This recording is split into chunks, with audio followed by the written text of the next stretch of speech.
Leet code का एक question solve करने वाले हैं जो कि है अपना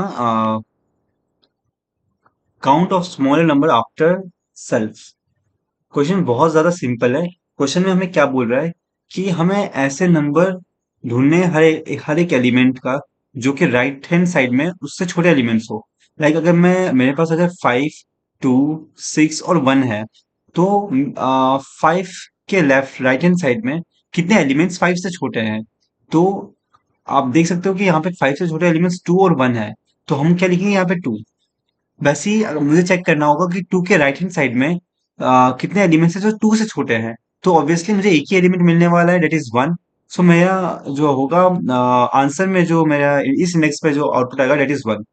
ठीक है। वैसे ही 6 से छोटे कितने एलिमेंट्स हैं जो कि राइट हैंड साइड में है 6 के, दैट इज 1 ओनली, जो कि एलिमेंट 1 है। और वैसे ही 1 के राइट हैंड साइड में कितने एलिमेंट्स हैं जो 1 से छोटे हैं। तो ऑब्वियसली एक भी एलिमेंट नहीं है तो हमारा 0 है। तो ये ही हमारा आंसर आउटपुट है। क्वेश्चन बहुत ज्यादा सिंपल है। और अगर हम क्वेश्चन ब्रूट फोर्स सॉल्यूशन अगर इसका लिखें तो हमें क्या करना होगा, हमें एक डबल फोर लूप लिखना होगा जिसमें सबसे पहले हम एक एलिमेंट्स को पकड़ेंगे और उसके बाद उसके राइट हैंड साइड में वापस जाके चेक करेंगे और सारे एलिमेंट्स को काउंट हम लोग करते जाएंगे कि टोटल नंबर ऑफ एलिमेंट्स कितने हैं जो कि उस पर्टिकुलर एलिमेंट से छोटे हैं। और उसके बाद हम उसे वेक्टर के अंदर पुशबैक करेंगे और हम लोग वेक्टर को रिटर्न कर देंगे। तो अगर हम ब्रूट फोर्स सॉल्यूशन लिखेंगे तो इस प्रॉब्लम का, तो वो हमें एक big of n square solution होगा जो कि जो हमें कंस्टेंट दिया हुआ है 10⁻5, जो कि चल नहीं पाएगा और हमें एक टाइम लिमिट एक्सीडेड एरर आ जाएगा। तो इस प्रॉब्लम को सॉल्व करने का सबसे बेस्ट जो वे है वो होता है बाय यूजिंग द फेनविक ट्री। मेरा मेन मोटिव इस वीडियो को बनाने के लिए इसलिए क्योंकि मैंने बहुत सारे सॉल्यूशन इस प्रॉब्लम को देख चुका हूँ, लेकिन कोई भी जो भी प्रॉब्लम है वो अच्छे से एक्सप्लेन नहीं किया गया है हिंदी में। सो मैं इस प्रॉब्लम को इजीली एक्सप्लेन करके तो आप लोगों को समझाना चाहूंगा, ठीक है। तो सबसे पहले हमें फेनविक ट्री क्या होता है वो आपको पता होना चाहिए। फेनविक ट्री के दो ऑपरेशंस होते हैं, सबसे पहला अपडेट एंड दूसरा होता है क्वेरी। अपडेट में हमें टू पैरामीटर्स पास करने होते हैं। सबसे पहला इंडेक्स, पर्टिकुलर इंडेक्स क्या होगा और उसका वैल्यू, हम मतलब हम क्या चेंजेस करना चाहते हैं। तो कौन से इंडेक्स पे हमें क्या वैल्यू चेंज करना है वो हमारे अपडेट के अंदर आता है। और दूसरा जो हमारा कॉल फंक्शन होता है that is called as query. हम इस क्वेरी के अंदर एक पैरामीटर पास करते हैं इंडेक्स, जो कि हमें किसी भी पर्टिकुलर क्वेरी यानी हमें कुछ आंसर लाके देता है। और ये जो भी टाइम कॉम्प्लेक्सिटी होता है वो बिग ऑफ लॉग एन में होता है। और फेमिक ट्री को बिल्ड करने में हमें एन टाइम लगता है। तो जो ओवरऑल टाइम कॉम्प्लेक्सिटी होगा इस सॉल्यूशन का वो होगा big of n log n, जो कि इजीली एक्सेप्टेबल है। तो ये एक्चुअली बहुत इजी कॉन्सेप्ट है, सिर्फ ये दो लाइन है, ठीक है। ये दो लाइन है और इन्हीं दो लाइन से ये सॉल्यूशन बिल्ड हो जाता है। मैं एक बार आपको एक्सप्लेन करता हूँ कि किस तरीके से हमें सॉल्यूशन लिखना होता है, मतलब ये सॉल्यूशन कैसे वर्क करता है। सबसे पहले हम हमेशा यहाँ पे जो सबसे पहला चीज हम ये करते हैं कि हम अपना जो आइट्रेशन है हम स्टार्ट करते हैं फ्रॉम राइट टू लेफ्ट। हम राइट टू लेफ्ट इसलिए स्टार्ट कर रहे हैं क्योंकि मान लीजिए कि अगर आप 5, 2, 6, 1 है, अगर आप लेफ्ट टू राइट स्टार्ट करेंगे तो आपको पता ही नहीं होगा कि आपके आगे कितने एलिमेंट्स जो हैं जो इस पर्टिकुलर एलिमेंट से बड़े हैं। मान लो कि इधर आपके 10 है, इधर आपके 12 है, इधर 14 है, लेकिन आप जब यहाँ से स्टार्ट करोगे तो आपको पता नहीं रहेगा कि इसके आगे आपको कितने बड़े वाले एलिमेंट्स देखने को मिलेंगे। लेकिन अगर आप बैकवर्ड डायरेक्शन में आओगे यानी फ्रॉम राइट टू लेफ्ट आओगे तो उसमें क्या होगा कि अगर आप राइट टू लेफ्ट आओगे तो सबसे पहले आप 14, 12, 10। तो अगर आपको जब पता करना होगा कि 6 से कितने बड़े एलिमेंट्स होंगे तो आप इन तीनों को प्रोसेस कर चुके होंगे। तो इसकी वजह से आपको पता होगा कि 6 से जो बड़े एलिमेंट्स होंगे वो 3 होंगे। तो आप इजिली इस तरीके से आप इसको समझ मतलब सॉल्व कर पाओगे, ठीक है। तो ये हमारा जो सॉल्यूशन होगा, इसलिए हम सबसे पहला जो हमारा सबसे पहला जो काम होगा हम प्रोसेस करना स्टार्ट करेंगे फ्रॉम राइट टू लेफ्ट। इसलिए जो यहाँ पे आपने देखा है कि हम जब स्टार्ट कर रहे हैं इंडेक्सिंग करना तो हमारा जो होगा वो n-1 से लेकर हम 0 तक जाएंगे, यानी हम बैकवर्ड डायरेक्शन में आइट्रेट करना स्टार्ट करेंगे। ये था कि हम आइट्रेशन क्यों हम लोग कर रहे हैं फ्रॉम राइट टू लेफ्ट, ठीक है। ये मेन रीजन था। अब हम प्रोसेस करते हैं कि किस तरीके से हमारे फेनविक ट्री के अंदर ये प्रोसेस होगा। यूजुअली हम फेनविक ट्री के अंदर इंडेक्स इंडेक्स स्टोर करते हैं, पर यहाँ पे हम जब वन को प्रोसेस करने का ये मतलब है कि मैं वन की वैल्यू की बात कर रहा हूँ, मैं वन पर्टिकुलर इंडेक्स की बात नहीं कर रहा हूँ, मैं पर्टिकुलर वैल्यू की बात कर रहा हूँ, ठीक है। तो इसका ये मतलब होगा हम जब भी प्रोसेसिंग करेंगे किसी भी एलिमेंट्स का तो वो उसके वैल्यू के ऊपर होने वाला है। तो सबसे पहले मेरा ये काम, अच्छा ठीक है, मैं आपको वन बाय वन बताते चलता हूँ कि क्या कर रहे हैं हम लोग। सबसे पहले मैं वन को चेक करूंगा और मैं फिर अब क्वेरी करूंगा। मैं वन की क्वेरी वन से नहीं करूंगा, क्योंकि मैं करूंगा क्वेरी ऑफ जीरो। ये मैं इसलिए कर रहा हूँ, अच्छा इनिशियली जो हमारा बिल्ड होता है, यानी जब हमने बिल्ड किया इस ट्री को, तो हमने जीरो से ही बिल्ड करते हैं, ठीक है। क्योंकि अभी तक हमने कोई भी वैल्यू, कोई भी नंबर को अभी हमने अभी तक फेस नहीं किया है। और ये जो मैं डिफरेंट डिफरेंट कलरफुल लाइंस बना रहा हूँ, उसका ये मतलब है कि ये पर्टिकुलर रेंज को डिनोट कर रहा है। अगर मैं वन पे हूँ तो मैं इस पर्टिकुलर रेंज के बारे में अपने इस मतलब ये जो हमारा बिट्स है ना, वो एक्चुअली स्टोर क्या कर रहा है, फ्रीक्वेंसी ऑफ द नंबर्स। यानी वो पर्टिकुलर नंबर की फ्रीक्वेंसी स्टोर कर रहा है। यानी अगर मैं चेक करूंगा कि वन नंबर में, यानी वन इंडेक्स में हमारा जो वैल्यू है वो अभी तक जीरो है, यानी अभी तक हमने एक भी वन को फेस नहीं किया है। अगर मैं टू अगर मैं टू इंडेक्स चेक कर रहा हूँ, इसका मतलब वन और टू, मैं इस रेंज की बात कर रहा हूँ। इस रेंज में हमने पर्टिकुलर नंबर, यानी मैंने वन और टू एक बार भी नहीं देखे, इसलिए यहाँ पे जीरो जीरो है।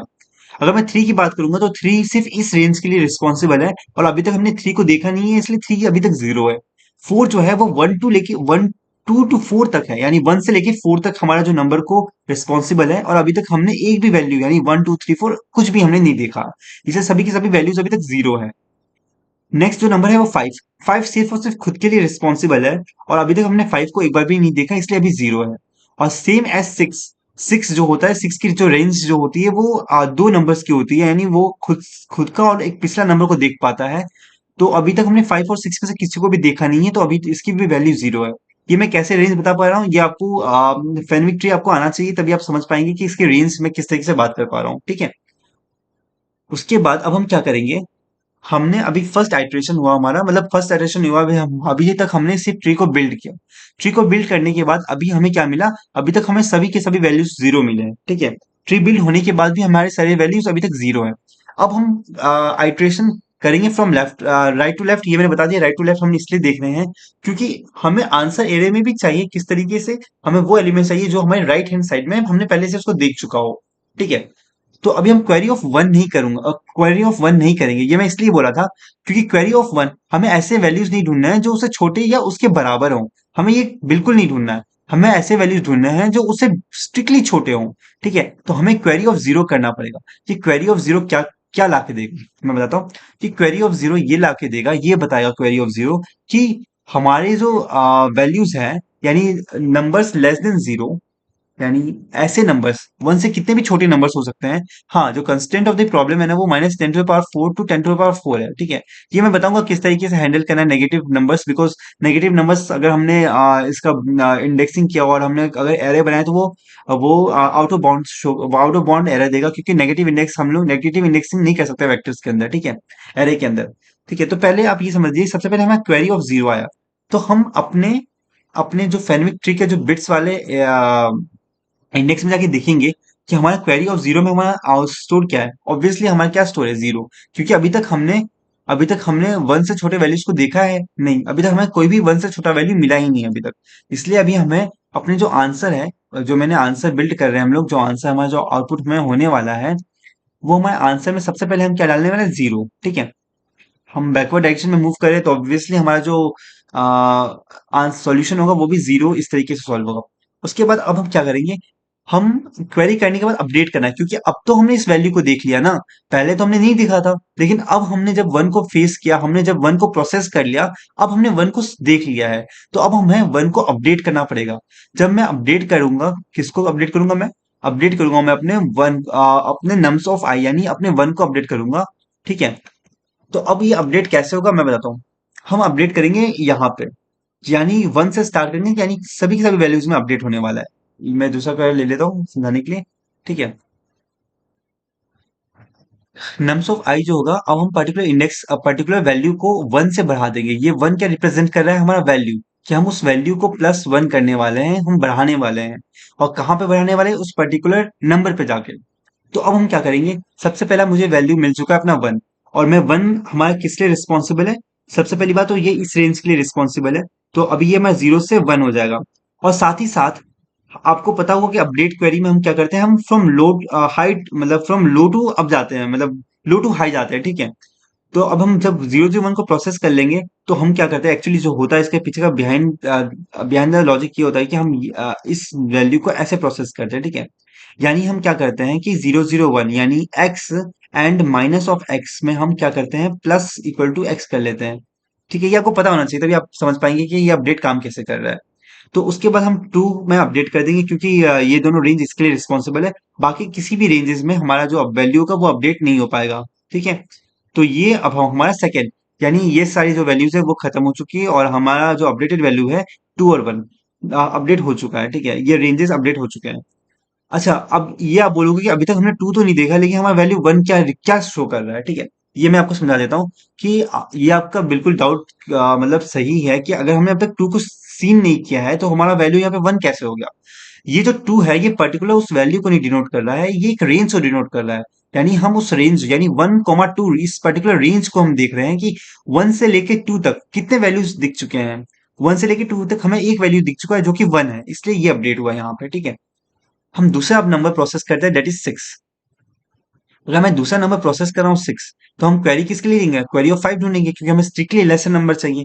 जब मैं क्वेरी ऑफ 5 ढूंढ रहा हूँ, तो क्वेरी ऑफ 5 में मुझे अब पता करना पड़ेगा कि हमारे जो क्वेरी ऑफ 5 है वो क्या देगा, क्या आउटपुट देगा। तो क्वेरी ऑफ 5 जो होता है वो, देखो क्वेरी ऑफ 5 जो है हमारा 0 है, तो हमारा जो आउटपुट जो होगा, क्वेरी ऑफ 5 जो है, एक सेकेंड, मैं कुछ मिस कर रहा हूँ क्या यहाँ पे। ओके, हाँ सॉरी। जब हमने वन को अपडेट किया, तो साथ साथ ये भी, यानी एक सेकेंड, मैं एक चीज मिस कर दिया यहाँ पर, हमारा 4 भी अपडेट हो जाएगा। कि हमारा 4 अपडेट इसलिए होगा क्योंकि ये 4 भी तो रिस्पॉन्सिबल है 1 to 4। 1 से लेके 4 तक जितने वैल्यूज है, 1 से लेके 4 तक हमने अभी तक कौन सी वैल्यूज को सीन किया है, ऑब्वियसली मैंने 1 को सीन कर लिया, इसलिए हमारा 1 यहाँ पे भी अपडेट होगा। ठीक है, ये हमने एक पॉइंट मिस कर दिया था। अब जब मैं क्वेरी ऑफ 5 करूंगा, तो क्वेरी ऑफ 5, सबसे पहले क्वेरी ऑफ 5 होगा। तो क्वेरी ऑफ 5 में अभी तक हमने क्वेरी ऑफ 5, जब क्वेरी ऑफ 5 करते हैं, तो क्वेरी ऑफ 5 हमारा 0 है। पर उसके बाद हमें नेक्स्ट उसका जो लोअर नंबर होगा उसे हम क्वेरी करते हैं, यानी हमने 1 कर लिया, अब हम जो है नेक्स्ट जो नंबर होगा वो 4 है। तो अब हम 4 से क्वेरी करेंगे, यानी क्वेरी ऑफ 5 के बाद हम क्वेरी ऑफ 4 करेंगे। तो क्वेरी ऑफ 4 में हमें एक वैल्यू मिल चुका है। ठीक है, और हम इस वैल्यू को आंसर में अपने आंसर में इंसर्ट कर देंगे। ये क्वेरी ऑफ 4 का ये मतलब है कि 1 से लेके 4 तक हमें कोई वैल्यू मिला है क्या। ऑब्वियसली हमें मिला है 1। हमें एक बार 1 तो मिल चुका है ना, जो 1 से 4 के बीच में आता है। इसका मतलब है कि हमें एक ऐसा नंबर मिल चुका है जो कि 6 से छोटा है, डेट इज 1। ठीक है, और हमने स्टोर कहाँ उसको स्टोर कहाँ पे किया था, हमने 1 to 4 के अंदर स्टोर किया था उस वैल्यू को, उस पर्टिकुलर वैल्यू को। ठीक है, तो ये समझ में आ गया कि ये हमारा क्वेरी का कैसे काम किया। अब उसके बाद हमने क्वेरी करने के बाद ऑब्वियसली अभी हमें अपडेट भी करना होगा, यानी अब मैं 6 इंडेक्स पे जाके +1 करूंगा। अब वो काम कैसे करेगा, देखते हैं। ठीक है, अब मैं 6 को पहले 1 कर दूंगा, लेकिन 6 के साथ जो 6 का रेंज है वो 5 और 6 दोनों को कवर कर रहा है। यानी कहने का मतलब ये है कि हाँ, लेकिन 6 टॉप पे है, अपडेट करने के लिए हम ऊपर जाते हैं, तो 6 से ऊपर कोई भी वैल्यूज नहीं जा सकता, क्योंकि 6 पहले से ही टॉप पर है, यानी मैक्सिमम वैल्यू वही है। तो अभी जो हमारा जब अपडेटेड जो हमारे पास इंडेक्सिंग मिला है वो हमें ये मिल चुका है, हमारा नेक्स्ट इंडेक्सिंग हमें ये मिला है बिट्स के अंदर 101011। ठीक है, अब हम प्रोसेस करते हैं टू को। ठीक है, हमारा अपडेट हो चुका है यहाँ तक, अब हम प्रोसेसिंग करेंगे टू को। अगर मुझे टू को प्रोसेस करना है तो मुझे क्या पता होना चाहिए, मुझे क्वेरी करना होगा 1 का। अभी तक हमें कोई वैल्यू मिला है कि अगर मैं क्वेरी ऑफ 1 करूंगा, तो क्वेरी ऑफ 1 करने पे मुझे ये पर्टिकुलर इंडेक्स पे आऊंगा मैं क्वेरी ऑफ 1 करने के लिए, और क्वेरी ऑफ 1 पे एक वैल्यू स्टोर्ड है, दैट इज 1 ओनली। तो हमारा जो आउटपुट होगा वो 1 होगा यहाँ पे। ठीक है, अब हम क्वेरी के बाद इस वैल्यू को अपडेट करना पड़ेगा। हमें अपडेट करना है किसे, टू को अपडेट करना है बाई वैल्यू, बाई मतलब 1 से हमें बढ़ाना है ना। तो अब हम क्या करेंगे, हम टू में जाएंगे। तो टू में हम गए, और टू में हमने इसको अपडेट करके टू मतलब बढ़ा दिया, जिसका मतलब है अभी हमने इसको टू कर दिया। पर ये जो ये पर्टिकुलर रेंज में अगर मैंने चेंज किया, तो मुझे इस पर्टिकुलर रेंज में भी चेंज करना होगा, क्योंकि ये भी तो रिस्पॉन्सिबल है 1 to 4 के लिए। यानी 1 2 3 एंड 4 के लिए अगर मैं काउंट कर रहा हूँ, तो मैंने 1 एक बार देख चुका हूँ, टू भी तो मैंने देख लिया है। तो अब मैं 1 और 2 जब मैंने देख चुका हूँ, तो 4 के अंदर मेरे क्या स्टोर होना चाहिए, 2। टू, यहाँ पर टू एक पर्टिकुलर वैल्यू को नहीं बता रहा, टू बता रहा है कि number of counts, number of frequency. यानी हमने पहली बार में 1 को देखा, अब दूसरी बार में हमने 2 को देख लिया, यानी कितने फ्रीक्वेंसी हो चुकी है ये 2। तो हमारा जो 4 होगा, जो एक रेंज डिनोट कर रहा है फ्रॉम 1 to 4, हमने कितने वैल्यूज को देखा, हमने दो वैल्यूज को देखा, डेट इज 1 and 2। तो अब ये हमारे 4 के अंदर स्टोर होने वाला है 2। और 3 में कोई भी चेंजेस नहीं होगा, क्योंकि 3 इंडिपेंडेंट है। और 5 में हमारा कोई चेंजेस नहीं होने वाला, 6 में कोई चेंजेस नहीं होने वाला। ठीक है, अब यहाँ इतना होने के बाद अब हम इतना होने के बाद अब हम करेंगे क्वेरी ऑफ, इतना क्वेरी कर लिया ना हमने। उसके बाद हमारा क्वेरी बचता है किसके लिए, लास्ट इंडेक्सिंग, दैट इज 5 के लिए। अब जब हम क्वेरी ऑफ 5 करने आएंगे, जब हम क्वेरी ऑफ 5 कर रहे हैं, अब क्वेरी ऑफ 5 करूंगा मैं, तो मैं क्वेरी ऑफ 5 को कॉल नहीं करूंगा ऑब्वियसली, मैं क्वेरी ऑफ 4 को कॉल करूंगा, क्योंकि हमें वो वैल्यूज ढूंढने हैं जो कि छोटे हैं 4 से। जब मैं क्वेरी ऑफ 4 करता हूं तो 4 ऑलरेडी 1 से लेके 4 तक जितने भी वैल्यूज है उन्हें शो करता है, जो कि हमारा आउटपुट में 2 है। आप देख सकते हो यहाँ पे क्वेरी ऑफ 4 में जो है हमारा आउटपुट 2 है, और वो ये पूरे के पूरे रेंज को कवर कर लेता है, तो हम कहीं और नहीं जा सकते हैं, ठीक है। तो हमें ये जो वैल्यू है वो ऑलरेडी कवर करके मिल चुका है क्वेरी ऑफ 2। तो अब हमारा जो आउटपुट होगा वो 2 हो जाएगा। और 2 होने के बाद अब हम अपडेट करेंगे। हालांकि अब हमारा जो सॉल्यूशन है, लेकिन ये अपडेट होगा, दैट इज 5 1। अब जब हम अपडेट करेंगे 5 को, तो हमारा जो वैल्यू होगा 6, यानी ये अपडेट होकर हमारा 1 हो जाएगा। और हमारा जो 5 to 6 वाला रेंज है वो भी अपडेट होगा, क्योंकि वो भी रिस्पॉन्सिबल इस 5 को कैरी कर रहा है, तो वो 2 हो जाएगा। यानी फाइनली जो मेरा बिट्स का जो एरे होगा वो होगा 120212। हालांकि इसका कोई जरूरत नहीं है हमारे आंसर के लिए, क्योंकि हमने आंसर अपना अलग जगह स्टोर करके रखा हुआ है, दैट इज 2110। सो बेसिकली मैं आपको ये बता रहा था, इन पर्टिकुलर इस दो लाइन से हम कितनी बड़ी प्रॉब्लम को सॉल्व कर पा रहे हैं। हम ऐसे वैल्यूज जो हमसे बड़ी है, हमसे छोटी है, मतलब क्वेश्चन बहुत सिंपल है कि हमें ऐसे राइट हैंड साइड में ऐसे वैल्यूज को ढूंढना है जो हमसे छोटी हो, ठीक है। तो अगर हम ब्रूट फोर्स करेंगे तो ऑब्वियसली वो हमें 2 बार लूप लगाना पड़ेगा, और हमें बिग ऑफ एन स्क्वायर देगा, जो कि हमें टाइम लिमिट एक्सीडेड दे देगा। तो इसी कॉन्सेप्ट, हम फेरमिक ट्री का कॉन्सेप्ट यूज कर सकते हैं। सिर्फ 2 लाइन आपको कोड लिखना है, इसके 3 लाइन के कोड जो है। और ये जो उसका फंक्शनिंग है वो किस तरह से फंक्शन कर रहा है, मैंने आपको बहुत अच्छे से डायग्राम करके दिखा दिया है, ठीक है। अब मैं इसका प्रॉपर कोड बता देता हूँ कि कोड में कोड कैसे करते हैं इसको, ठीक है। मैं ये एक्सपेक्ट कर रहा हूँ कि आपको Fenwick tree and Fenwick tree plus update and plus query की लिखना आता होगा। ये कोड आप, अगर आप लिखना आता है, आप एक्स्ट्रा अलग से क्लास बना के इसको लिख सकते हो, ठीक है। ये लिखने के बाद आपको सिंपली ये करना है, ये if n equal to nums of size, कुछ नहीं है, अगर एन इक्वल टू 1 है, यानी अगर कोई भी एक वैल्यू दिया आपके पास, ये एज केस है, कोई भी आपको एक पर्टिकुलर एक ही वैल्यू दिया है, तो ऑब्वियसली राइट हैंड साइड में उसको कोई एलिमेंट्स होने ही वाला नहीं है, तो आपको क्या रिटर्न करना है, रिटर्न आपको 0 करना है, ठीक है। सबसे पहले मैं मैक्सिमम निकाल रहा हूँ, क्योंकि मैं मैक्सिमम इसलिए निकाल रहा हूँ क्योंकि मैं जब बिट्स का वैल्यू, क्योंकि मेरा जो बिट्स में जो नंबर्स है वो मैं इंडेक्स नहीं शो कर रहा है, वो मैं पर्टिकुलर वैल्यू शो कर रहा है। और अगर वो पर्टिकुलर वैल्यू शो कर रहा है तो इसका ये मतलब है कि मुझे मुझे उन वैल्यूज को हमेशा पॉजिटिव रखना है, क्योंकि मैं नेगेटिव इंडेक्सिंग नहीं कर सकता हूँ, और मैं नेगेटिव वैल्यूज को अपने मतलब नेगेटिव इंडेक्सेस ऑब्वियसली मैं नहीं बना सकता हूँ, क्योंकि मैं ये नहीं लिख सकता ना, मैं वी ऑफ अगर मैं -2 लिखूंगा तो ये ऑब्वियसली ये गलत है, ये आउट ऑफ बाउंड इंडेक्स ही रह दे देगा, ठीक है। ठीक है, तो ये हम नहीं कर सकते। तो अब हम क्या कर रहे हैं, हम क्या कर रहे हैं कि 2002 या 20,002 हम लोग ऐड कर रहे हैं, ठीक है। 20,002 ऐड करने का ये मतलब है कि इस पर्टिकुलर चीज को कहते हैं ऑफसेट शिफ्टिंग, ठीक है। हम ऑफसेट शिफ्टिंग कर रहे हैं, ये हमारे आंसर में कोई डिफरेंस क्रिएट नहीं करेगा, क्योंकि हमारा -10⁴ जो हमारा आंसर है, यानी अगर मैंने -1000 कर दिया, ठीक है, तो 10,000 कर दिया, अगर मैं इसमें प्लस कर रहा हूँ 20,002, तो ये एक पॉजिटिव नंबर बन गया 1000, सॉरी, या तो 1002। तो अब मैं इसको स्टोर करके अपने एरे में रख सकता हूँ, ठीक है। तो ये पर्टिकुलरली ये चीज हेल्प करता है कि हम ऑफसेट शिफ्टिंग कर सकते हैं, ताकि हम नेगेटिव वैल्यू से बच पाए, हम नेगेटिव थिंग्स को स्टोर ना कर पाए, ठीक है। तो ये एक तरीका है, ऑफसेट शिफ्टिंग करके हम बच सकते हैं। तो यहाँ से ऑफसेट शिफ्टिंग कर लिया, और यहाँ पे मैंने अपने मैक्सिमम नंबर्स को फाइंड कर लिया। ये मैक्सिमम नंबर्स जो होगा वो मुझे मैक्सिमम वैल्यू देगा, जो कि मैं स्टोर करूंगा। जैसे कि आपने देखा होगा कि हमने यहाँ पर कि हमारा मैक्सिमम नंबर 6 था, तो सबसे पहले मैंने 6 ढूंढा और मैंने एक बिट्स ऑफ 6 बना लिया, ठीक है। हमारा बिट्स ऑफ 6 भी बन चुका है। अब उसके बाद अब हम क्या कर रहे हैं कि बिट्स ऑफ 6 करने के बाद अब सिंपली हमने एक फैन ट्री बना दिया, सबको इनिशियलाइज कर दिया हम 0 से, ठीक है। और हाँ, हम क्वेरी कर रहे हैं हमेशा नम्स ऑफ i-1, ठीक है। हम हमेशा एक नंबर लेस की क्वेरी कर रहे हैं। अगर मुझे क्वेरी ऑफ 5 पता करना है तो मैं क्वेरी ऑफ 4 कर रहा हूँ, ठीक है।